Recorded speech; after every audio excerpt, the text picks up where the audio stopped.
humor me here. Unfortunately, I deleted a video that was really critical to showing you guys how this setup works. But we're already here, so I'm going to do it again, except this time you're seeing it after it's already taken apart, which is really unfortunate.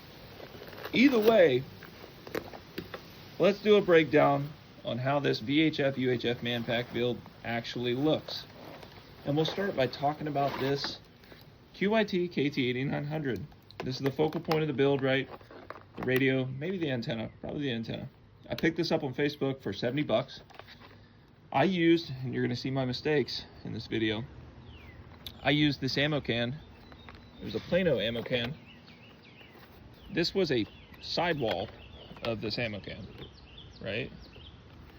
I took a heat gun, heated it up nice and hot after I cut it out, and I just molded it to the radio. It took a while, but this is what it looks like in the end. In this bolts, well, actually, let's see. There's also these rectangular cutouts. I used a pocket knife to do this, and I'll show you what that's for in a second. This is the other sidewall of the ammo can. Another mistake. When I wanted to build the bulkhead mount point for the antenna, I took my knife and cut right through the sidewall thinking I would just fold it, forgetting you need some stability. So a couple holes and some zip ties, and there you go.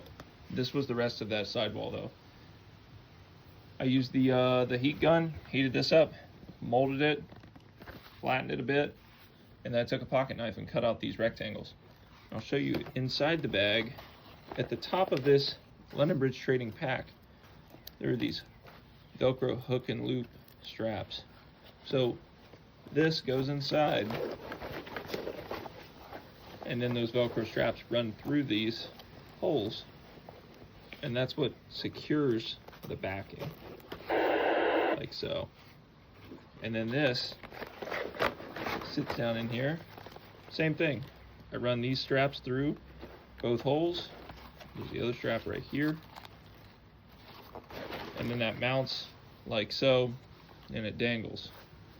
I have my power connectors coming out, terminating with Anderson power poles. It's the best. Pick these up on Amazon.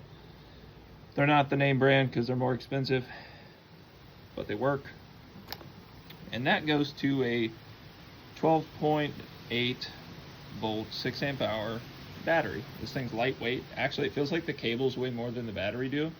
And there's a 7.5 amp fuse in here terminated close to the battery. Always have a fuse, protect your stuff. That sits down inside the bag like so, and then I just connect my Anderson power poles together like this. Easy peasy. Do your cable management how you see fit. Push that down in there, whatnot. Okay, we also have our push to talk right in the top of the bag. There's these cutouts. I push it through those cutouts, and then we simply connect our PTT to the radio. If you buy this radio new, you're going to have a bracket that it comes with. That'll save you a ton of trouble. You won't have to do the stuff that I do. But if you want to, and you have a bag, go to Harbor Freight and pick up one of their ammo cans.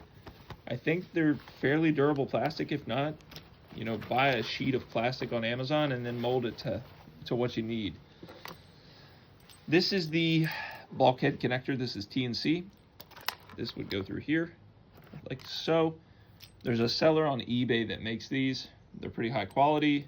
This is the only location I could find a TNC terminate to SO239 online without spending a ton of money. This was $8 on eBay shipped.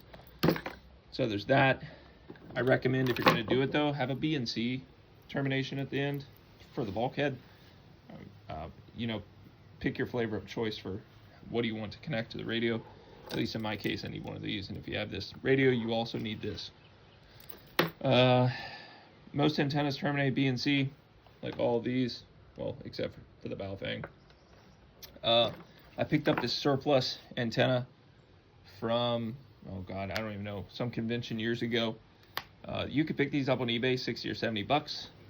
This is resonant. It says 30 to 870 megahertz. It's not great for this, but if you do pick up an antenna like one of these, make yourself a counterpoise.